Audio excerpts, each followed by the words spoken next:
It's the thing that folks are missing right now, and that the media is missing, and that the entire paradigm of the economy is missing, is that because we have had such a long run of low default rates, quote unquote, on paper, that there isn't really stress there. And in fact, I would venture to say that we have created tools inside our servicing, reporting systems, and government bureaucracies that have basically allowed us to lie to the public about the true nature of the amount of stress that exists in mortgages and real estate debt. And that's an extend and pretend model that was started because of of COVID shutdowns and the government not wanting to see people lose their properties and lose their homes, and has now become kind of an aura of how to deal with distressed situations, is kick the can down the road and deal with it later. Quick favor before we jump in. It always surprised me that a large percentage of people who listen to this show regularly haven't yet subscribed. If you're a commercial real estate operator, investor, or builder who values conversations like this around deals, capital, and technology, please take 2 seconds and hit subscribe. It's a simple, free way to support the show. My commitment to you is that my team and I will continue bringing you higher level operators, stronger conversations, and real execution level insights every single week. Thank you. I truly appreciate it.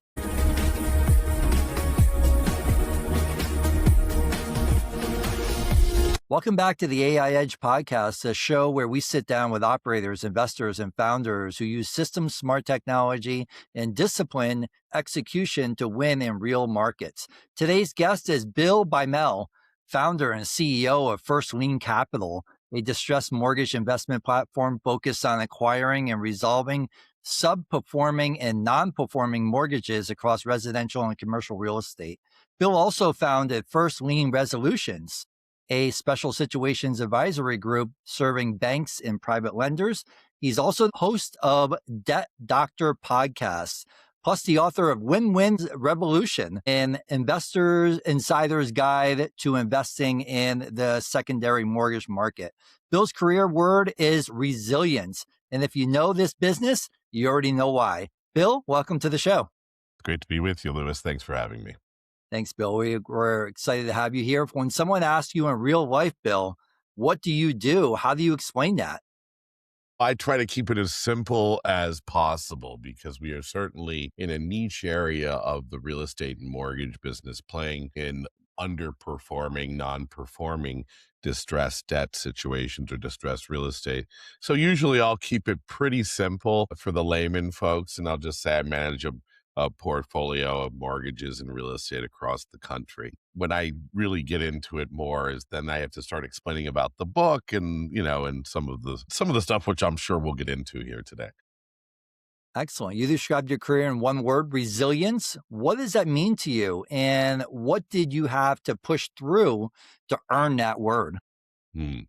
I believe that the true measure of a man or woman in life is not what you have, what possessions you have, even what accomplishments you achieve, or what successes you have, or what failures. It's really who you be in the face of what life hands you. Because in many ways, it all seems very odd and rare to us, right? If you're of a more spiritual bent, then you would believe that everything happens for a reason, actually. And I think that life tests us. That is what being human is. In a society of billions and billions of us around the earth, who we be in the face of the trials, tribulations, tests that life and society hand us is really the measure of us as individuals. So resilience is a key aspect to that. Absolutely. You had 2 decades across real estate, mortgage finance, and special situations. What were the moments that pulled you towards distressed debt and workouts specifically? Good question. I talk about it a little bit in my first book, Win-Win Revolution, which I published in 2017. I have a new book coming out soon, and we'll talk about that. But where this all started for me was in the summer of 2008. And this is also a lesson in being open. Today, I don't answer my phone very often because it mostly says spam, likely. But in those days, you didn't get as many spam phone calls, so you picked up random phone numbers. And it was the summer of 2008, 3 months before the famous fall of Lehman Brothers, that I get a random phone call from a 702, I think it was, area code. I thought, or 707, something like that. I think I thought it was Vegas, but it was like a casino host calling to give me a free room. And instead, it was a fund manager who was looking at a portfolio of non-performing, defaulted construction to perm loans on brand new homes in Port St. Lucie, Florida. And for those that were around back then who lived through that time, which we now refer to as the Great Financial Crisis, the GFC, there was a Port St. Lucie, Florida was one of the ground zeros for the mortgage failure, the failure of the market, the giving out of loans to anyone with a pulse. And so for me, that phone call was a light bulb moment. Now, I had been a real estate investor for several years up until that point. I had done fix and flip rentals. I had a couple rental properties. I got involved in some commercial deals, and I was used to distress situations. So I was buying from banks. I was buying from estates. I was a fixer upper. I was a fix and flip investor, right? What I wasn't prepared for was this whole world where there was actually distress loans. And it was like a light bulb. Wow, you could own, and at the time, these loans were underwater. So the real estate values had dropped 10, 20, 30, 40% over a course of a year or two. So now these 100% mortgages were worth more on paper than the real estate that it encumbered. And the ability to then go in and pay a dramatic discount so that you were still paying less than the new value of the property. It was like, wow, there's a whole world here for me. Now, what I didn't want to do was be a debt collector. That was not anywhere in my world. But at the same time, I had had my own personal experiences with the debt collection world. And I think any of us who have had any sort of credit, whether it's a credit card, a student loan, house loan, or whatever, auto loan, we've all had some interaction with debt collection. We've all had either we've called in to try to deal with questions on our bills, or asking for help on a modification, or letting them know that we're going to be about 10 days late on our payment this month, or whatever it is. We've had those interactions.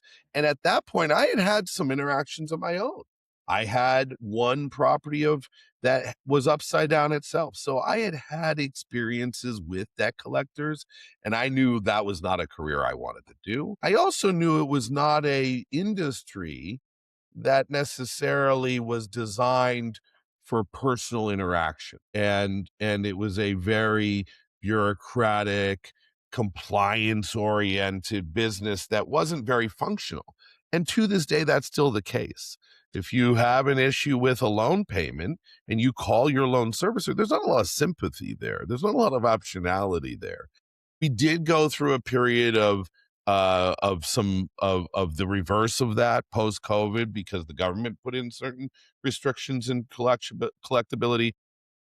That was So that's how I got in the business. I got into the business because, wow, we can access real estate through this very niche market, buying loans from banks or other lenders who just don't want to think. Once a loan goes non-performing, you're throwing money at it. It's more of a loss. So the lenders are not in the business of owning real estate.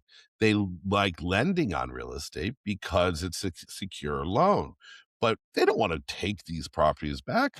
So for them to just take a somewhat of a discount, sell the loan to someone who deals in this world, that I figured, wow, I could build a business around this. And so I've spent 18 years, 17 years building a business around this, but designing it in a way that is unlike the industry had been prior to that. It's really focusing on borrower centric, motivated, listening to the individual needs of our borrowers and then designing mitigation plans around. Amazing. Right now, what are you seeing that most people are missing in distressed debt, mortgage markets, and private credit? I think that the thing that folks are missing right now, and that the media is missing, and that the entire paradigm of the economy is missing, is that because we have had such a long run of low default rates, quote unquote, on paper, that there isn't really stress there. And in fact, I would venture to say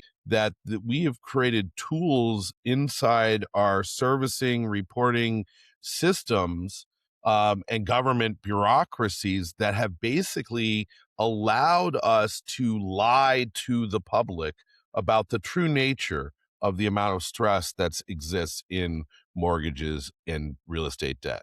And that's an extend and pretend model that was started because of of COVID shutdowns and the government not wanting to see people lose their properties and lose their homes, and has now become kind of an aura of how to deal with distressed situations, is kick the can down the road and deal with it later. And because of that, there's not only this complacency that has come in, that is this belief that markets are stable and they will continue this way. But the longer that happens, the more it becomes the generations that have seen the cycles die off. If you talk to a 33-year-old banker today, they don't know what the cost of money was like. They were in, these kids they were in high school or middle school when their parents went through the GFC. Maybe they understood that something was going on. Some kids had to move because their parents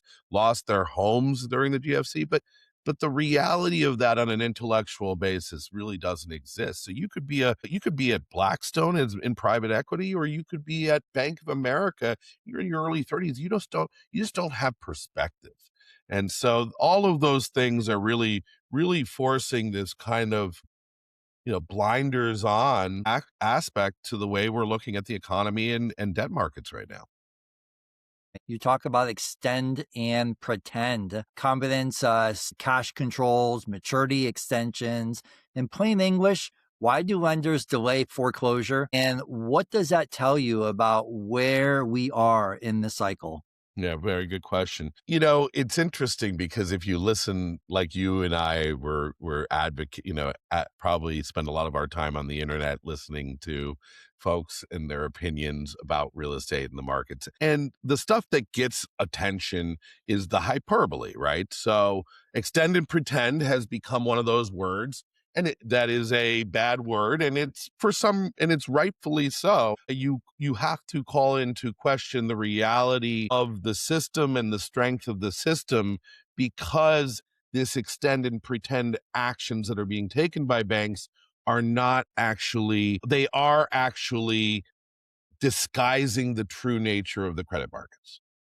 The other side of that is, and just before I go on to that, there's a lack of pricing discovery that is going on, and a lack of reality that has set in since real estate interest rates started shifting 2 years ago, or 2.5 years ago.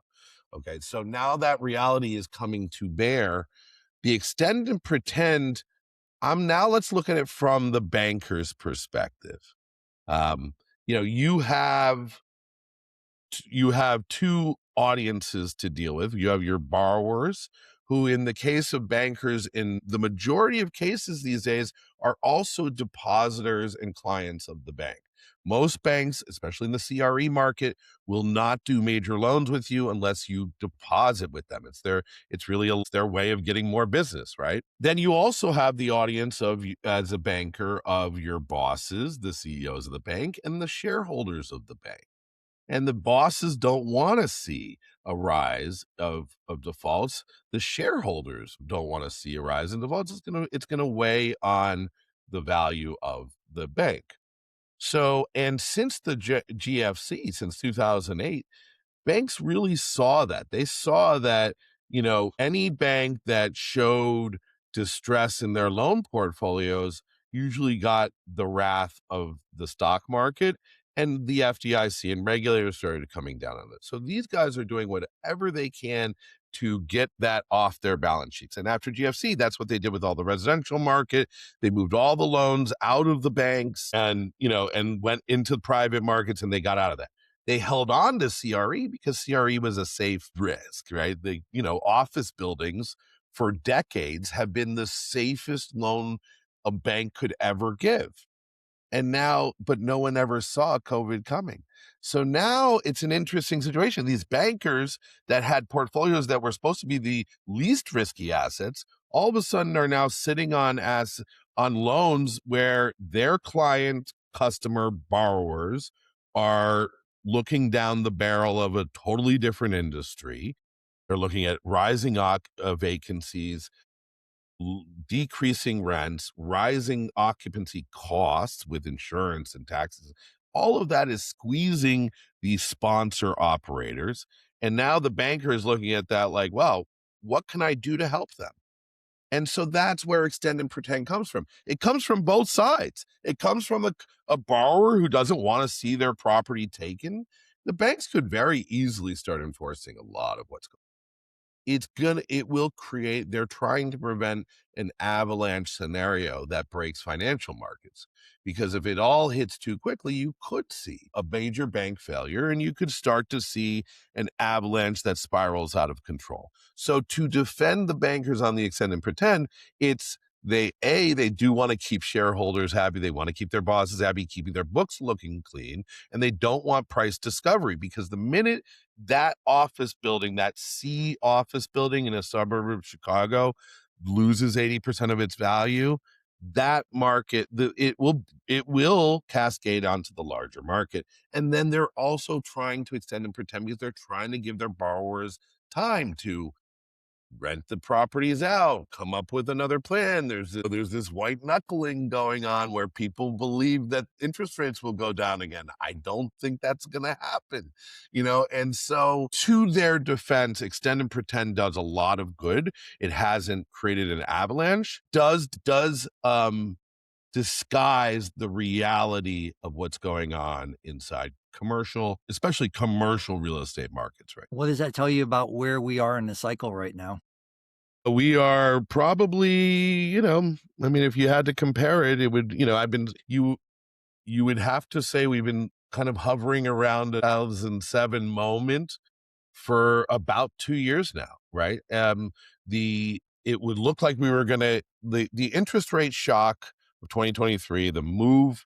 By the way, it's a shock because for those, again, the 30 somethings, they never knew anything else. It was the quickest move of interest rates in all of our history, and it went from zero to cost. And the reality is we're still kind of below average from a historical level. So it's not really like interest rates are high, they're kind of back to normal. And we almost saw the market cliff happen with the failure of Silicon Valley Bank shortly after interest rates started to rise, and then the further failure of Republic Bank and Signature Bank. I mean, we're talking about, and these are CRE concentrated banks in New York with rich New York family customers. I mean, Republic and Signature had some of the greatest depositors in the world, in the country. Some of the, were in those banks, and some really good real estate loans. But you could see the market, was starting to wake up to the reality of the rise of cost of capital and what that could do to markets. We got a hold of it. The Fed's got a hold of it. That cliff still exists, and nothing has really changed since the failure of Republic Bank and Signature 2 years ago. And it's just been a series of extend and pretend, white knuckle. You have seen some banks move stuff off their books. They are systematically trying to work through stuff. And where I think what we've seen in the last 2 years is the A and B properties getting worked out, a normalization of the cap rates in A and B markets. We're starting to see the demand come back to those class of CRE assets. Historians will tell you that that's right at the moment, that once the C's and D properties start to have to get price realization, that's probably where we start to see the greatest amount of distress. Amazing. In your world, what causes a loan to actually fail?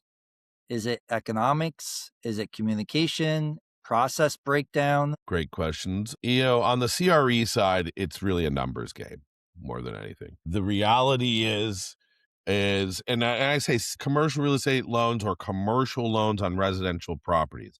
Any way you look at it, it's a capitalization rate driven game. It's what is the NOI of the property, what is the value of that NOI in the open market, and then how do you service the debt with that NOI. So let's just set aside the change of NOI for a moment that we are seeing just because insurance costs and taxes are going up, because in many cases, CRE is a triple net deal. But just on how the NOI services the debt, if you had a 3.5, 4% loan that you got 5 years ago on a multifamily building, and the NOI was consistent the last 5 years, and the debt service coverage ratio was somewhere around 1.2, that loan, meaning that your NOI on a monthly basis was 1.120% of the payment you needed to cover each month. Once, if that was either a fixed rate loan that now is coming up for a refinance because of they all mature in 5 to 7 years, or more likely if it was a floating rate, adjustable rate loan that is now 6% or is coming up on refi at 7, there is no way you're going to cover with the same NOI that new debt service at that higher rate. You're going to usually be around a point 0.8, 0.9. So now landlord sponsors with the same NOI, the same building that's operating just as well as it was 5 years ago, with that same loan, they are underwater. They're having to come out of pocket. This is very similar to where residential investors and even owner occupants were in 2008, 2009, when they looked at the fact that their mortgages were 400 and the property was worth 300. So do they really are they really going to come out of pocket for the next 10, 15 years for money that they're never going to recoup? And that's the situation that a lot of mom and pop sponsors are looking at right now. This is not a big boy. The institutions are in this situation as well, but it's the average folk that owns commercial real estate. It's your doctors and that have a medical office building and rent to other doctors. It's business owners. It's firemen and policemen that graduated from single family rentals. Maybe they have an apartment complex. They have to refi. Everyone is in this same situation. If you were basing your profitability or your deal off of the expectation that interest rates were going to be low forever, then you're probably in a really tough situation. How does a operator owner be able to mitigate that risk? Communication. Now, that's the second aspect to what you said. So the first thing is numbers don't lie. Numbers is the number one way a deal fails. Communication is where the second aspect of a loan fails. Most of the world, there's this general tendency to want to hide, right? And to figure out, I'm going to figure it out. There's an embarrassment around having debt that you can't pay. How do so the lack of communication then becomes the next big issue in the failure, because the lender thinks, well, if you're not communicating with me, either you're up to something that's not good, you have no intention, you're not going to work with me. So the only cause I have at that point is enforcement. And as someone who has sat on the side of the lender, quite often that is unfortunately what we think. If someone's not willing to pick up the phone and talk to you and just have a straight conversation, we're not here to judge. Then the only way to get their attention is to send them a default notice, is to start foreclosure action. And by the way, that does get their attention. And unfortunately, it costs us money and it costs more pain and for the borrowers as well. Bill, you built your brand around the win-win resolutions. What does true win-win look like in subperforming and non-performing mortgage, and where do people get it wrong? Yeah. Well, where people get it wrong is the loan to own method. Okay. You're seeing some of the backlash of that in the news in the last year, specifically on the residential side. The backlash you're seeing in the last 6 months is around these zombie mortgages, right? These second liens that sold for pennies on the dollar that were out of the money 5 years ago. And because of the run up in real estate values, now all of a sudden they are in the money. And those second mortgage investors are coming out and thinking that's a business that they should be in. And, to their credit, they're doing what, is allowed. It's not necessarily ethically or morally great, and that's why you're seeing some backlash. Where where a lot of lenders go wrong is not being willing to work with the borrower and not being willing to listen to the borrower. And there are different across the private lending space, there are so many different approaches to this. I mentioned the loan to own. There are groups out there that are very strict. They think that, the minute you trip one wire, miss a payment, some other technical default, they're going to put default interest on you and they're going to take that property, or they're going to make you pay them significantly to keep the property. And then there's just strict enforcement. The issue is that a lot of the larger originators, or any originators, some of them didn't are not lending against, they don't do a good job with their underwriting to begin with. So there is also a portion of, especially in the private lending world, of fraud, of misvaluation. And there are sponsors that are walking away from these deals because they got a loan realizing that they probably shouldn't have, and that they may not, it's a walk away situation. But I don't remember what the win-win. That's what we were talking about. I believe you win more. You always catch more flies with honey, right?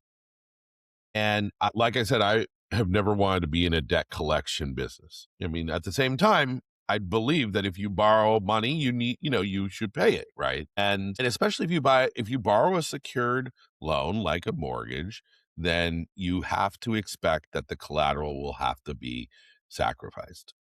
That creates a very enterprising, very, very powerful position, especially as a first lien investor in notes. So I know I'm in a very secure position. Doesn't mean I should abuse it, right? So I know, and that's how we looked at it in 2008. And ever since then, is I'm buying these mortgages, I'm getting them at a discount. So I'm in a profitability stage. That's a much different situation than the guy who originated the loan. And that means work with people. So the whole philosophy of the win-win approach to buying non-performing debt is the first thing we're going to do is give the borrower an opportunity to communicate with us and to save their property. We are not going to hold them to every dime. If we can forgive some of the debt in return for them showing that they can make payments, we will do that. If we can put them back in an equity position and we're still profitable, we will do that. For the middle 50% of folks that are in these distress situations where they just can't afford it, even with a 6-month or a 3-month forbearance or some help, they're done with this situation. Let's allow them to exit with dignity. Where a lot of lenders, they just stop talking to their borrowers. They send it to the lawyers and they're done with it. Let's allow these folks to exit with dignity. Let's give them some cash for keys. Let's pay them. Let's pay them or help them set up in a new, if it's a single family home, set them up their tenants in a new property. Let's pay for their legal to effectuate title back to us. Let's create a situation that is not going to have us just throw money at lawyers and end up in. And then there's, the third aspect, which is you have to enforce. You have a series of borrowers out there that might be less scrupulous, that believe that they should just own the property for free, that the bank can go screw themselves, or that they will do, that they can skim the rent. Now that they're walking away, they'll skim the rent and try to get whatever they can out of it. That group obviously requires enforcement. And then there's also a certain aspect of that group that's just you have to foreclose from a legal standpoint. Title has to be effectual. Maybe there's junior liens, there's maybe the borrower's dead and the title is passed through to heirs that don't want to operate it. So there might be title reasons why you have to do it. The whole point being you can treat people with dignity and respect even when they are failed borrowers, and sometimes that failure is intentional on the part of the borrower. It doesn't mean I'm going to treat them with any less respect. They are who they are. They can make the choices. They will get judged in some other form or fashion. We're here to resolve, and to resolve, we're gonna clean the slate. We're gonna walk in free and open to have a conversation about how to move this to completion, to resolution, without a prejudgment as to the past. Sounds like a little risk on on your part taking over these loans. How do you For sure. mitigate your risk? Yeah. Well, you do some level of due diligence up front. Obviously, when we're buying these loans, we are on a very short time frame. You're on bankers' timing. $100 million deals get done in a few weeks or a few days. Multi-million dollar deals get done in handshakes in a few hours.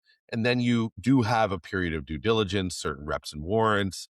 One of the things that I am focused on first lien debt. I am focused on first lien real estate debt. We can help with other types of unsecured debt. We've owned seconds, we've owned auto loans, we've helped advise people on credit card collections and other types of unsecured judgments. But what we focus on is first lien real estate debt. Well, in the most important thing is the enforceability of the first lien debt, to know that you're in first lien position and that you have a valid lien. So that's something that is like number one. If you have that, viable, enforceable first lien, then that's probably the most important. That is for sure the most important thing. I got the seller representing that to me that that's in existence. Otherwise, they got to buy the loan back, or I get a period of time during diligence to confirm this. The other thing that I do is keep costs low. A lot of really be on the watch to not spend ridiculously.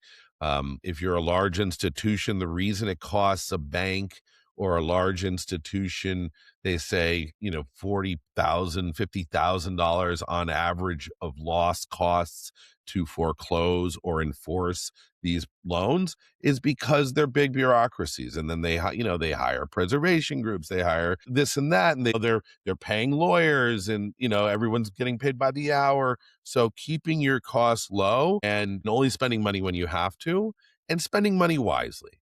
Instead of just throwing money at law firms, take some of that cost and try to put it in the hands of borrowers in ways to effectuate quicker resolve.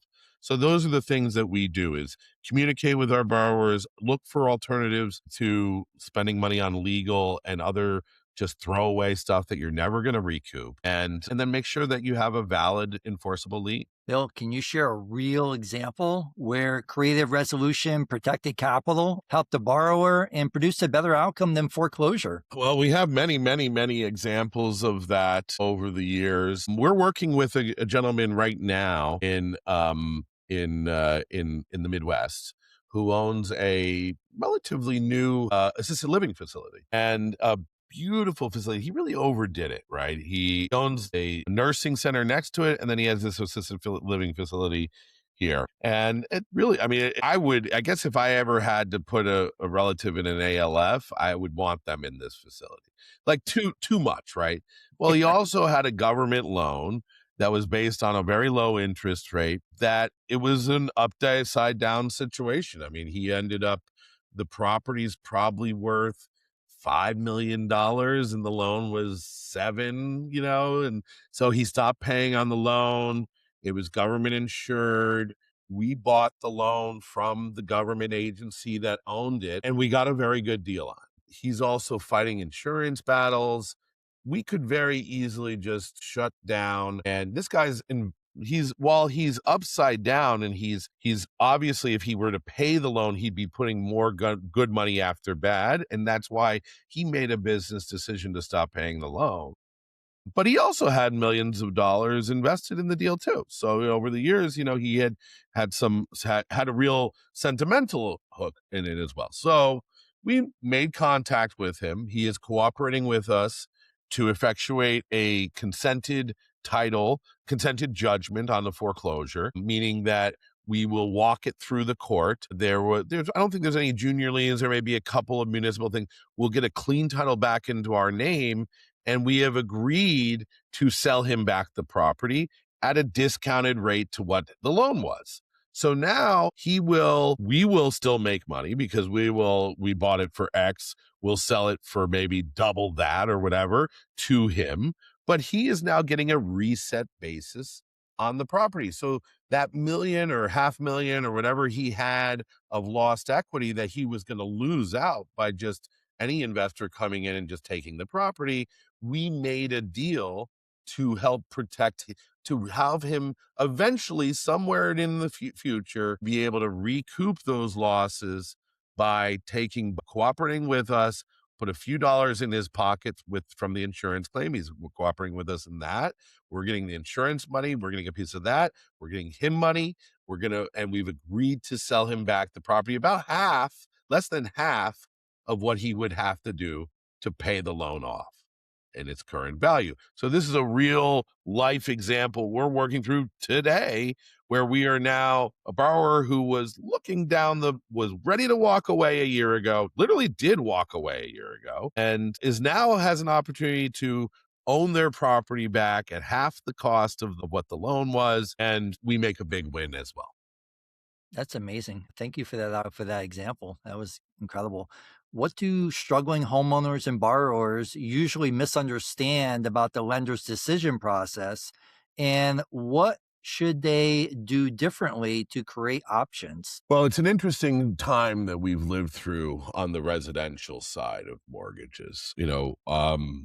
Post-COVID, immediately following COVID's existence, the government came in and created an emergency moratorium on eviction and foreclosure actions on any government-sponsored loan. And if you look at the GSEs, which is Fannie Mae, Freddie Mac, Ginnie Mae, which is, VA, FHA, and HUD, those agencies combined represent about three quarters of the total $14 trillion residential loan market. So you're talking a vast majority of the residential mortgages in this country went under this special servicing rules post-COVID.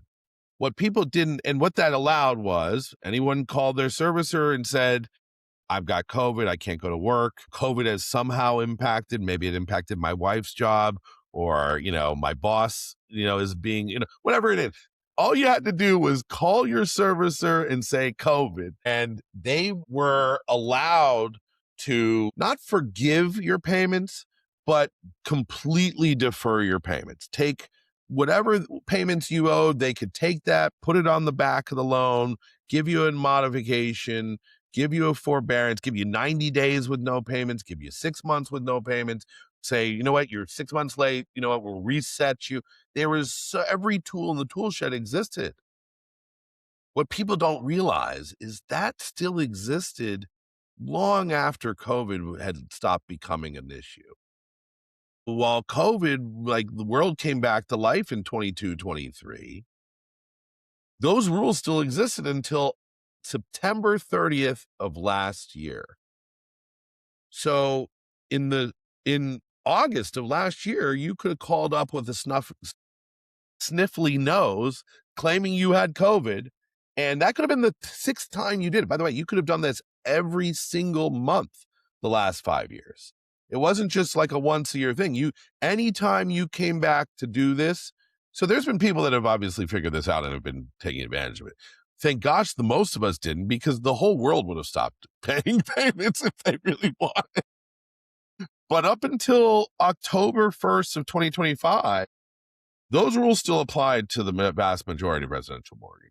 And that was kind of like like a dark little secret within the servicing world, you know? And there was a lot of people, millions, and for millions of Americans, it was very helpful. There's a couple that probably have taken advantage of the system. And so the enforcement action in residential real estate has just started. All these government loans that have been, it's just been a kick the can down as much on Resi as it was on CRE the last 5 years. And that has just come to an end. So my lawyer friends on the foreclosure side they're hiring. They are getting files. The Fannie Mae, Freddie Mac, FHA, VA government gravy train of foreclosure assignments is increasing. We have seen a 13% year over year jump in foreclosure filings year over year. Just January of this year to January of last year, we've seen a rise in the data. The data is hard to really deduce because, you know, I mean, you can make up numbers basically. But from my vantage point, real life on the world, on the ground, the last 60 days, 90 days since the enforcement guidelines have changed back, you are going to start to see an uptick in enforcement. So what are borrowers needed? They need to be aware the COVID thing doesn't apply. You've got maybe 1 year where you can get you can get one forbearance, one modification per year now. You've got to communicate with your people. My recommendation is if you're in a situation where your loan is more than you can afford and you still have equity in your home, sell. Now's the time because we are at the top of the market. We've already seen the majority of counties are starting to see a pullback, a leveling off. A lot of counties in the last year have actually seen a pullback in values. And that is kind of the precipice of where we are. Macro trends will continue in that direction. Most of my great sleuths in the residential real estate world are referring to something we call what was it? What are we calling it? Misery on the eights. That's my friend Chris Whalen is referring to misery on the eights, and he actually quotes the owner of one of the largest mortgage companies in the world is the one who phrased it. And if you're referring obviously to the 2008s, and it's a suggestion that we're probably looking at the bottom of whatever this next cycle is to be coming on the resi side probably around 2028. So if you have a situation where you just can't afford your mortgage right now, your adjustable rate, job situation, you still have equity, that equity is at its prime, and I would take decisive action to sell your property now. Sell now. Yeah. Now, I wouldn't go spend, and I don't know where you would put your money though. I don't have any recommendations for any other places to put What do you do after you sell? Yeah, yeah, yeah. I don't know where you go. Let's talk operations, Bill. Where's the real friction in servicing and loss mitigation today? And where do the biggest delays in value leakage happen? The industry of mortgage origination, you can see it's ripe for fraudsters and con men. And, I mean, you can see why, right? There's the entire, both residential and commercial real estate industry, mortgage wise, is independent mortgage brokers and MLOs, loan originators out working their local markets, driving traffic to a small number of wholesale lenders. And then there's obviously all the individual banks on the CRE side as well. But most of those folks are just speaking, like I said earlier, to their existing customer base, their depositors. The issue is that because the industry, a lot of stuff slips through the cracks. And so it's up to the wholesalers that are buying these loans, whether it's a GSE or a bank or a private institution, a pension fund, insurance companies, securitizers. It's them that are left to deal with that small percentage of bad loans that are in there, and that small percentage of loans that situations change, whatever happens, the deal no longer pencils. The friction, it comes from ever trying to apply a one size fits all model or some kind of waterfall metrics, and we call them waterfalls in the servicing industry where oh, well, if the borrower can't pay, then you say this. If they can do this, then you can do this, and it's like those simplistic processes. And applying that to any situation really doesn't ever work. Most people don't fit into any particular box.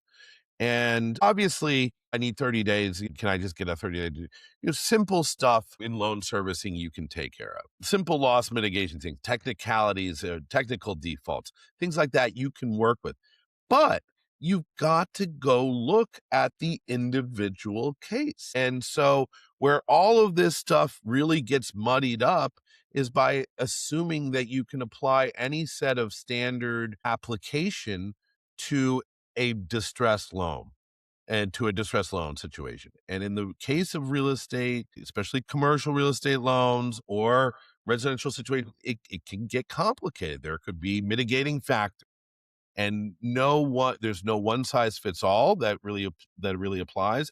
And that's where I'm really excited about AI and how that can support my team and what we can do with the new large language model technologies that you couldn't just do with the last series of third party process systems that now you can actually start to use it, be a little bit more intelligent, a little bit more specific to the individual borrower's needs, and build a logic and waterfall system that's generative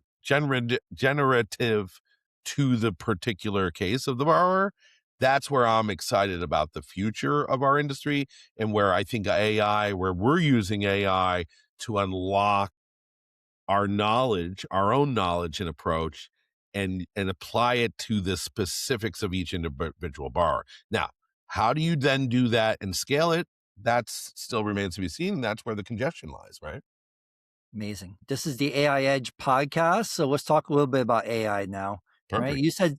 You said something that I love. AI help large mortgage investors create flexible servicing and loss mitigation options on a case by case basis? Walk me through what you mean and what good AI would need to do in order to earn trust in this space. Very good. Yeah, the most frustrating thing for any borrower who's ever had difficulty with any type of loan, whether it's a mortgage loan, a credit card, student debt, auto, whatever it is calling that servicer up and getting the Miranda rights read to you. Anything that you say may be we're a debt collector, and anything you say can be held against you. That's stressful. And then getting on the phone with some telecommunications person, often from another country with a limited language situation or whatever it might be, who's reading from a script, if A, B, if B, A. And we've all had that experience. And we've had that experience both with humans and with machines in the world of loan servicing. And so what I'm really interested in is how, and yet in the last year or two, we've seen this real revolution in the way that large language models are becoming self-generative, that they're being that these casual conversations that we're having with our AI bots, I've even named mine. I don't know if you've named yours. I think everybody has. We used to name cars. Now we name our AI. And the key though is I do not believe that AI is going to take everyone's job. It's just going to change the way we all work. It's going to change the way we all learn. It's going to change the way we all record our history and share it with the future generations. It is going to become all of that for all of us and supporting us. And to the point where it may all just get implanted into our brains as a young child. Who knows very soon, right? That said, I'm not going to live in the fear of what it's going to take away. Yes, it's going to take away certain menial positions, but those people will be freed up to learn, and they need to be creative. What am I good at? How do I utilize, where is my niche? You still need a human, especially in our business where we're dealing with individual borrower situations and individual cases. Even the most complex, well-trained rag model that I build that speaks to, that gives us, where we're going to use the technology is to process the situation, bring in the borrower, bring in the situation, pull our data from our system, from our servicer, from public records on the real estates, in what we know about the local market, what we know about the laws regarding enforcement in that state or that county, what we know about the trends and things, and put all of that into a system that will lay out in support of my human asset manager, who eventually becomes the deciding person and the interacting person with that borrower. It's to create the Wonder Woman special assets manager, and it's in a box in AA, but that human still exists. My people still exist. Someone's going to have to make that final call, but they're going to have all the options available to them, and they're going to have in their pocket, each one of my human agents is going to have in their command the wealth of knowledge that myself, everyone that I've worked with in the industry over 20 plus years, that reasoning power and that decisioning power and that logic will be at their capabilities. And that's how AI is going to support this very niche business that we do. Amazing. Where can AI help immediately triage, document intake, borrower communication, scenario modeling, compliance checks, risk flags? What's the best starting point? Boy, those are all good ones. It's interesting because we're experimenting with all the LLMs, and you can see how they're different value, Claude versus Grok versus ChatGPT, and the various talents that each one has. One might be better for compliance and legal advice, and the other one's more of a creative solution. Where we've been experimenting in the first years of AI is on the stuff that's less risky from a business standpoint. So social media, presentations, decks, investment committee memos, and then we're also building it into our internal framework as a kind of a bot to support how our asset management team is reviewing files. It is very good at reading stuff, but it's still hallucinating a lot. So you have to check everything. It's good at organizing large volumes of data, but again, it's not perfect, and everything does need to be checked. So where we started in our first year or two is in the less impactful stuff.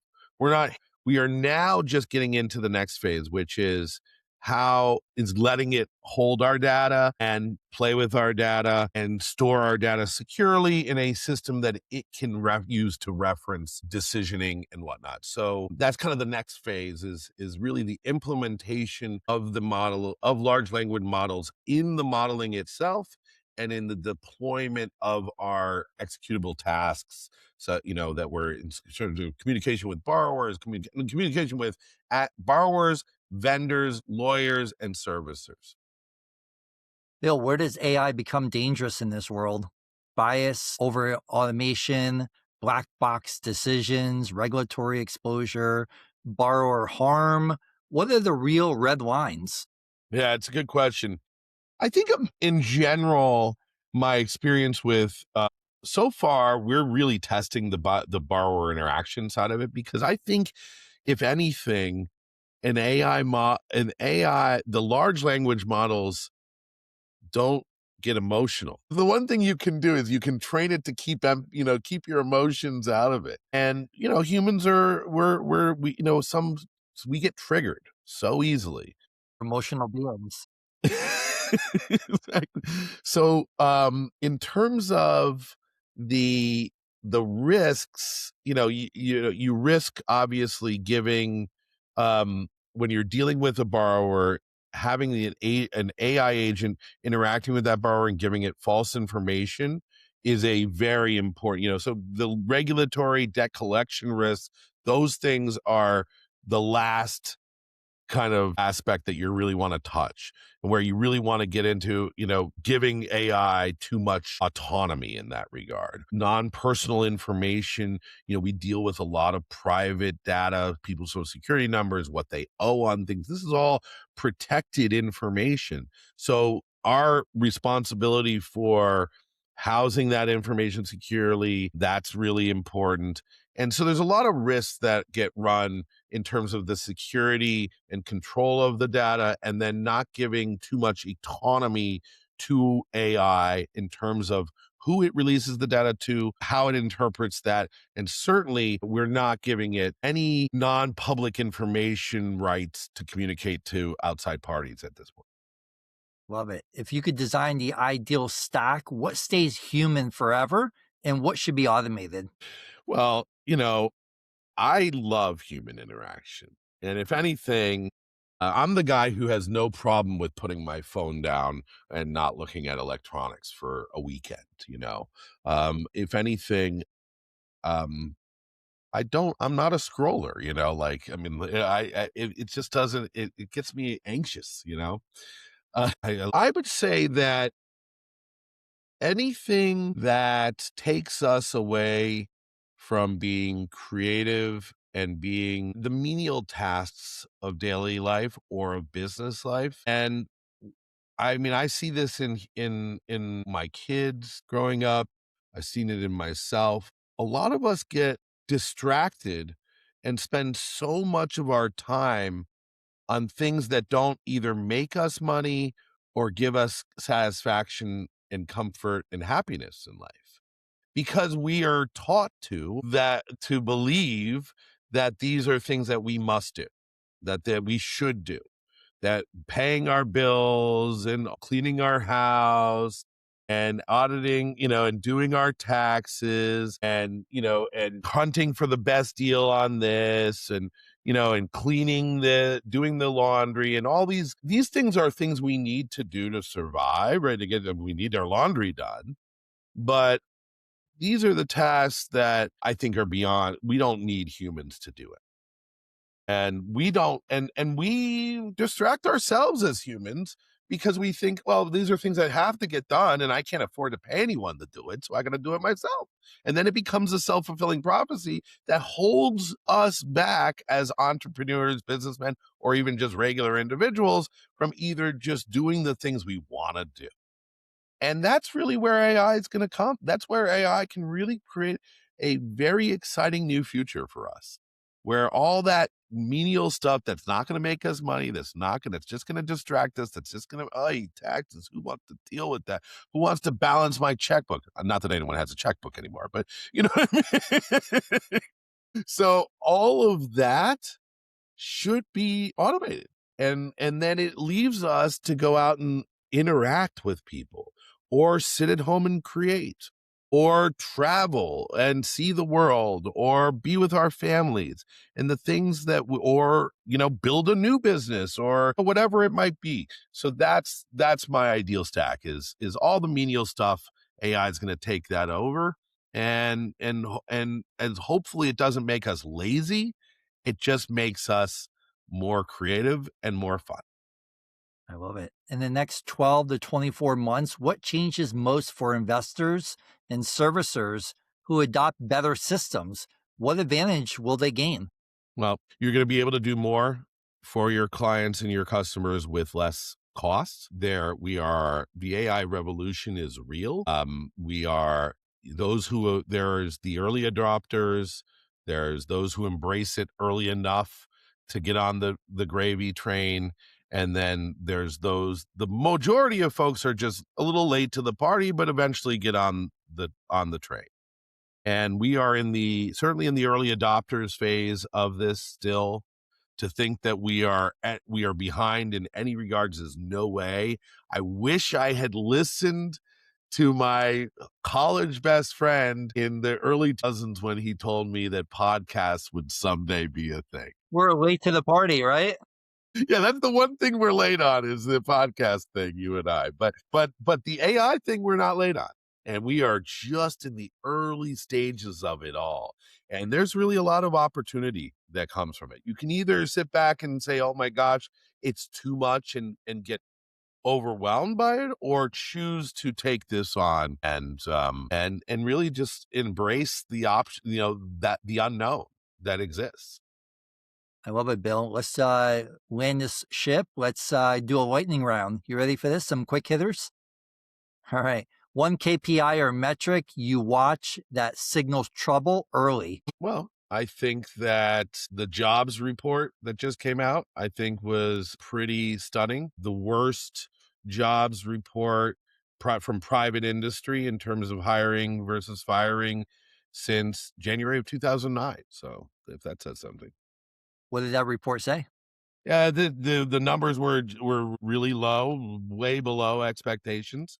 And as a result of that, that is probably a sign that there is more job losses on the horizon, and that is the beginning of a trend towards an increase in unemployment. Biggest misconception investors have about NPLs. That we're all just vultures. That you need to, basically that you're taking people's homes. It's just not the case. NPLs can be an investment where you can get in at a decent cost basis, pass a little of that back to a borrower. If anything, NPL investors in many ways save people's homes more than take them. That's beautiful. Best advice a borrower who wants options. Communicate, be honest, and be forthcoming. That's just get on the phone with your servicer, push for a single point of contact. We call them Spock in our industry, the single point of contact, someone at the lender or the servicer that can be accountable for your file. Best advice to an investor who wants downside protection. Certainly buy on, you've got to build in we always use an HPI model, right? So for many years, you could count on housing prices to appreciate and right now we've been stagnant for 2 years, and now we are building into the majority of estates an expectation that prices will decrease in the coming years. So if that is something, buy it. It's all, you make your money on the buy. That is the number one rule in real estate. It's the number one rule in the secondary market. Don't count on appreciation to make you win. Make sure that the numbers pencil and that the deal works fundamentally based on what is so today. Last one, Bill. A book or resource that shaped your thinking. Think and Grow Rich, of course, and Ray Dalio's Principles. Absolutely. Bill, for people who want to follow you and learn more about first lien capital, first lien resolutions, or listen to Debt Doctor, where's the best place to find you? Well, you can find the Debt Doctor podcast anywhere that you get podcasts. But if you want to watch me on video, YouTube is where we're really trying to build an audience. Bill Bymel, Debt Doctor on YouTube. I have a website called billbymel.com. It's where you can go and see not only my recent Debt Doctor podcast, but you can also access my previous podcast, The Real Estate Lowdown, articles. You can get in contact with me through billbymel.com, sign up for newsletters, and find a link to the company's First Lien Capital website as well. Love it. We'll drop those links in the show notes. Bill, this was excellent. We appreciate you coming on. This has been the AI Edge podcast. If you got value from this episode, share it with an operator, investor, or lender who cares about protecting capital while still creating smarter outcomes. And we'll see you on the next episode. Thank you, Bill. My pleasure. Thanks. Great to be with you.